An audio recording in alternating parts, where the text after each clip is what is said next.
चलिए बच्चों, हम लोग चैप्टर पढ़ रहे हैं प्री मुगल पीरियड, जिसमें मैं आपको आर्कियोलॉजिकल सोर्सेज पढ़ा रही हूँ। आर्कियोलॉजिकल सोर्सेज का सेकंड पार्ट जो है या सेकंड क्राइटेरिया है वो है बच्चों मॉन्यूमेंट्स है। मॉन्यूमेंट्स क्या होते हैं बच्चों?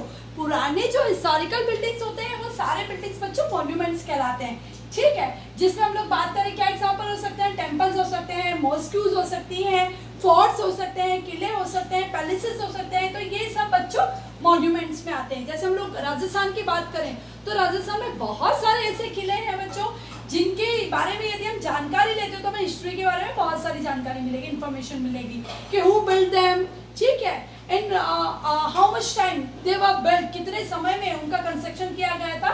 तो इस तरीके के उस समय में यानी मिडाइवल पीरियड के जो मॉन्यूमेंट्स है बच्चों, उनको बनाने के लिए बेक्ड ब्रिक्स है ना, यानी जो सिकी हुई जो ईंटें, जो आजकल हम लोग जो ईंटें इस्तेमाल करते हैं, ऐसी ईंटों का इस्तेमाल किया जाता था, पत्थरों का इस्तेमाल किया जाता था और बाकी अदर मटेरियल्स का इस्तेमाल किया जाता था। ऐसे मॉन्यूमेंट्स के बच्चों मैंने आपको एग्जांपल बताया, जैसे टेंपल्स हैं, ठीक है बच्चों, मॉस्क्यूज हैं।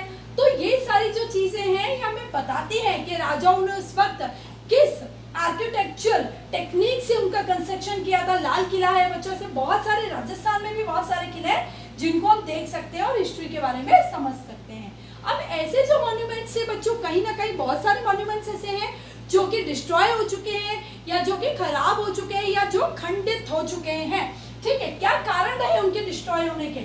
एक तो वो डिस्ट्रॉयड हुए। डिस्ट्रॉयड कैसे हुए? इन्वेडर्स के द्वारा। यानी मान लीजिए कि बाहर से कोई दूसरी जाति के लोग या दूसरे देश के लोग जब वो आते थे तो ऐसे मॉन्यूमेंट्स पे, ऐसे किलों पे, ऐसे महलों पे, ऐसे मंदिरों को लूटते थे। किसके लूट के पर्पज से उनको डिस्ट्रॉय किया जाता था, तोड़ा जाता था, फोड़ा जाता था। उनके अंदर की महंगी मूर्तियां या मान लीजिए मस्जिद है तो उसके अंदर जो महंगे हीरे या जवाहरात जो भी कुछ लगाया जाता था उनको वो लूट के लेके जा सके। ठीक है बच्चों, एक होता है रुइंड होना। रुइंड का मतलब होता है बच्चों नष्ट हो जाना या नाश हो जाना। अर्थक्वेक आता था, है ना, धरती कंप आता था, उसके कारण उनका विनाश हो सकता है, या और बहुत सारे ऐसे नेचुरल कैलेमिटीज के कारण, बाढ़ आने के कारण हो सकता है, या किसी भी के कारण, ऐसे बहुत सारी कुदरती आपदाओं के कारण भी उनका कई बार नाश होता है या उनका वो डिस्ट्रॉय हो जाते हैं। ठीक है भाई, अब यदि बात करें कि इन टेम्पल्स में, इन मॉस्क्यूज में, इन फोर्ट्स में हमें क्या देखने को मिलता है, यदि हम चाहें तो आपने देखा है बच्चों जो पुराने मंदिर होते हैं उनकी बड़ी बड़ी छतों पे बहुत सारी खूबसूरत कलाकारी की गई होती है,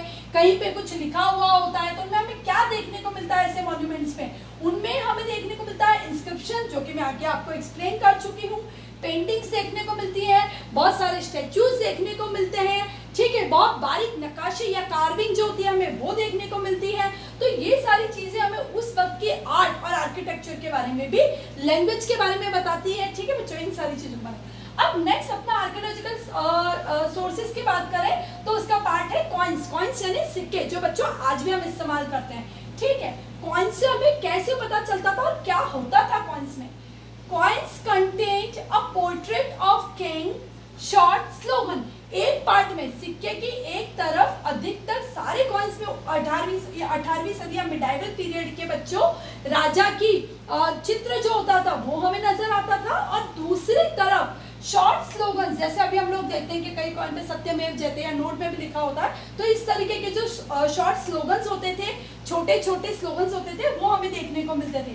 उस समय में बच्चों अधिकतर कॉइन्स गोल्ड, सिल्वर, कॉपर, बाकी मेटल्स के भी बनते थे बच्चों, पर अधिकतर कॉइन्स जो थे गोल्ड और सिल्वर से बनाए जाते थे। ठीक है बच्चों, अब वो हमें कॉइन्स क्या इंफॉर्मेशन देते हैं, क्या बताते हैं? About economic prosperity. कितने कॉइन्स उस वक्त बने थे, सिल्वर के थे, गोल्ड के थे, ठीक है, उनकी वैल्यू क्या थी, ठीक है, वो कॉइन्स कहाँ तक हमें देखने को मिलते हैं, भारत में नहीं, भारत के बाहर तक। तो वो हमारी इकोनॉमिक प्रॉस्पेरिटी, आर्थिक स्थिति के बारे में हमें बताते हैं वो कॉइन्स की, भारत की उस वक्त में आर्थिक स्थिति कैसी थी। लैंग्वेजेस, कॉइन्स पे बच्चों हमें कई लैंग्वेजेस में कॉइन्स देखने को मिलते हैं। संस्कृत में मिलते हैं, पाली में मिलते हैं, ठीक है, तमिल लैंग्वेज के कॉइन्स मिलते हैं। तो उस समय में इस्तेमाल में आने वाली पाली, प्राकृत, संस्कृत, तमिल, इन सारी लैंग्वेजेस में हमें कॉइन देखने को मिलते हैं। तो उस समय में इस्तेमाल में आने वाली भाषाओं के बारे में हमें जानकारी मिलती है।